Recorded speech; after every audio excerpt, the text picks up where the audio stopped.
Hello বন্ধুরা, আমি শেখ গন্ডেল। এখন আমি করব রাজ চক্রবর্তী পরিচালিত আবির এবং শুভশ্রী অভিনীত নতুন বাংলা সিনেমা বাবলির রিভিউ। আপনারা সকলেই জানেন এই ছবিটা বুদ্ধদেব গুহর উপন্যাস বাবলি অবলম্বনে পরিচালক রাজ চক্রবর্তী নির্মাণ করেছেন। এর ভালো দিক খারাপ দিক নিয়ে আলোচনা হবে আজকের এই ভিডিওতে। এখন রাজ চক্রবর্তী দেখুন, রিসেন্ট সময়ের কাজগুলোর মধ্যে যদি বলি, ধর্মযুদ্ধ আমার বেশ ভালো লেগেছিল, আবার প্রলয় আমার বেশ ভালো লেগেছিল, কিন্তু এই ছবিটা না ঠিক হয়নি। এই ছবিটা ঠিক জমলো না আমার জন্য। এই ছবিটা আমার একদমই পছন্দ হয়নি সত্যি বলতে। তবে ছবিটার মধ্যে কি কিছুই ভালো দিক নেই? অবশ্যই কিছু ভালো দিক কিন্তু রয়েছে। ছবির ফার্স্ট হাফটা, বিশেষ করে ছবির প্রথম 30-40 মিনিট বলা যেতে পারে, এটা কিন্তু একটা রমকম জনরার কাজের মধ্যে পড়ে যাচ্ছে এবং সেখানে কিন্তু কোথাও একটা কেমিস্ট্রিটা আবির এবং শুভশ্রীর মধ্যে অবশ্যই ওয়ার্ক করেছে। দুজনে কিন্তু পারফরমেন্স ভালো দিয়েছে। গোটা ছবিতেই যেখানে যেখানে ইমোশনাল সিন রয়েছে সেখানে শুভশ্রীর পারফরমেন্স ভালো ছিল। প্রথম 30-40 মিনিট ছবিটা ওয়াচেবল, যেহেতু দুজন অভিনেতা অভিনেত্রী আবির শুভশ্রী, তাদের মধ্যে ইকুয়েশনটা, ওই কেমিস্ট্রিটা ওয়ার্ক করছে, যে কারণে বেশ কিছু জায়গাতে হয়তো লাইন্সের মধ্যে সেই জোরটা নেই বা রমকম হিসেবে খুব যে এক্সট্রাঅর্ডিনারি সেটা বলবো না, কিন্তু সেটা দেখা যায়।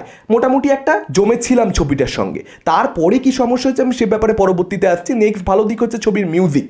এখানে মিউজিক কিন্তু ইন্দ্রদীপ দাশগুপ্ত বেশ ভালো করেছেন, মিউজিকের প্রশংসা কিন্তু করতে হবে। আর বেশ কিছু ভালো ভালো লোকেশনে কিন্তু ছবিটাকে শ্যুট করা হয়েছে, সেটা কিন্তু একটা বিউটি ডেফিনেটলি এই ছবিটার মধ্যে অ্যাড করছে। আর গল্পটাকে নন লিনিয়ার ভাবে বলে রাজ চক্রবর্তী একটা ঠিকঠাক ইন্টারভেল ডিজাইন করবার চেষ্টা করেছেন। সেই ইন্টারভেলটা খুব যে ইম্প্যাক্টফুল সেটা আমি বলতে পারবো না, তবে এখানে প্রচেষ্টাটা ভালো ছিল, এটা বলা যেতে পারে। এবার যদি এই ছবির খারাপ দিক নিয়ে কথা বলি, কি কি ছবির মধ্যে সমস্যা রয়েছে, দেখুন এই ছবিটা দেখে এটা পরিষ্কার বুঝতে পারা গেছে যে অ্যাডাপ্টেশনটা না প্রপারলি হয়নি। এবং অনেক ক্ষেত্রে কি হয়, একটা উপন্যাসের মধ্যে যা যা রয়েছে সেটার মধ্যে সেটাকে যদি ডিরেক্টর এনাফ সিনেমাটিক না করতে পারেন, সেক্ষেত্রে বড় পর্দায় সেই একই জিনিস দেখতে ভালো লাগে না। যা পড়তে ভালো লাগে তা দেখতে কিন্তু সবসময় ভালো লাগবে, সেটার কোনো মাথার দিব্যি নেই। এবং সেখানেই কিন্তু এই ছবিটা মূল সমস্যায় পড়েছে। এখানে রাইটিংটা দুর্বল হয়েছে, চিত্রনাট্য খুবই দুর্বল, ভীষণ দুর্বল। এই গোটা ছবিটা জুড়ে আমি প্রচণ্ড বেশি বোর হয়েছি। ওই প্রথম 30-40 মিনিট বলছি, সেই জায়গাটা মোটামুটি ছবিটার সঙ্গে জুড়ে থাকা যায়, যেটা বললামই।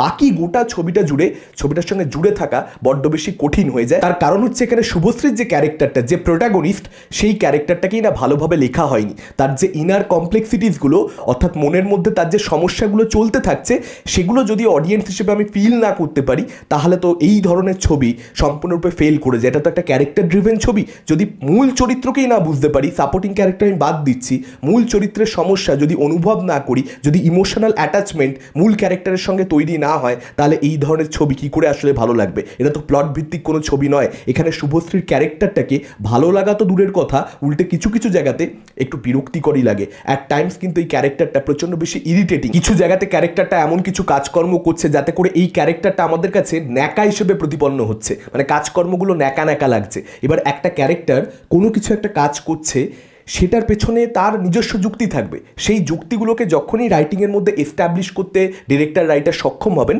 সঙ্গে সঙ্গে কিন্তু অডিয়েন্স বুঝতে পারবে যে আচ্ছা, এই ক্যারেক্টারটার প্রবলেমগুলো দূর থেকে দেখলে, ওপরে দেখলে মনে হবে যে ন্যাকামে, কিন্তু যখনই ওর ভেতরের কমপ্লেক্সিটিগুলোকে ভালোভাবে স্ক্রিনপের মধ্যে রাখা হবে, সঙ্গে সঙ্গে কিন্তু অডিয়েন্স ওই ক্যারেক্টারটার পার্সপেক্টিভটা বুঝতে পারবে। সেটা কিন্তু এই ছবির মধ্যে একেবারে হয়নি। বাবলি সেখানে কিন্তু একেবারে ফেল করে গেছে। আর এখানে অভি এবং বাবলি এই দুটো চরিত্রের যে প্রেম ভালোবাসার দিকটা, সেটাও যে খুব দুর্দান্তভাবে ফিল করা যায়। হয় না, একটা প্রেমের ছবি আপনি দেখছেন, খুব সুন্দর প্রেম। রমকম ছবি আসলে আমাদের কি করে, আমরা যখন রমকম ছবি দেখি আমাদের মনটা ভালো হয়ে যায়, আমাদের মনে হয় এরকম একটা জমিয়ে প্রেম করতে পারলে ভালো হতো। সেই জায়গায় কিন্তু বাবলি কখনো পৌঁছতে পারে না। জাস্ট ওই দুজনে পারফরমেন্স খুব ভালো দিচ্ছে, আবির এবং শুভশ্রী, তাদের কেমিস্ট্রির জন্য কিছু সিন উতরে যাচ্ছে, দ্যাটস ইট। তার মানে এই নয় যে এই প্রেমটাতে খুব একেবারে ইনভেস্টেড হয়ে যাচ্ছি। ফলত ইমোশনাল জায়গাগুলো যেখানে আসছে, যেখানে হার্ট ব্রেক হচ্ছে, সেটা যে খুব আমাদেরকে ফিল করাতে পারছে, খুব একেবারে বাবলির জন্য আমরা ভেঙে পড়ছি, তা কিন্তু এই ছবিটার মধ্যে হচ্ছে না। এবং এখানে ঝুমা চরিত্রটা কমপ্লিটলি আমার মতে ওয়েস্টেড। ঝুমা ক্যারেক্টারটা এখানে একেবারে ওয়েস্টেড। সেই ক্যারেক্টারটাকে ভালোভাবে এখানে রাজ চক্রবর্তী এস্টাবলিশই করতে পারেননি। ঝুমার সঙ্গে এখানে বাবলির যে ইকুয়েশনটা, সেটার উপরে আরেকটু ফোকাস করা দরকার ছিল। সেক্ষেত্রে আমার মতে ক্লাইম্যাক্সটা অনেক বেশি বিউটিফুলি ওয়ার্ক করতে পারতো, সেটাও কিন্তু এখানে মিসড অপরচুনিটি হয়ে থেকে গেছে। এবং ছবির মধ্যে বেশ কিছু গান রয়েছে, যে গানগুলো অবশ্যই শুনতে ভালো লাগছে, কিন্তু সেই গানগুলো ছবির গতিটাকে কিন্তু অবশ্যই রুদ্ধ করছে। সেগুলো কিন্তু কোথাও একটা অবস্ট্যাকেল হয়ে দাঁড়াচ্ছে, গল্পটাকে আটকে দিচ্ছে। তো এরকম বেশ কিছু জায়গা রয়েছে যেখানে কিন্তু ডেফিনেটলি গোটা ছবিটা জুড়েই প্রচণ্ড বোর ফিল করেছি। এবং আমি সুগার কোট করবো না, আমার কিছু জায়গাতে এই ছবিটা প্রচণ্ড বিচ্ছিরি মনে হয়েছে। আপনাদের কি মতামত, যারা এই ছবিটা হলে গিয়ে দেখেছেন, ডেফিনেটলি আমাদেরকে কমেন্ট করে জানাতে পারেন। এই ভিডিওটা ভালো লাগলে লাইক করতে পারেন, শেয়ার করতে পারেন। আমাদের চ্যানেল নতুন হলে চ্যানেলটাকে অবশ্যই সাবস্ক্রাইব করতে পারেন। আজকের মতন টাটা, চোখ রাখুন পরবর্তী ভিডিওতে।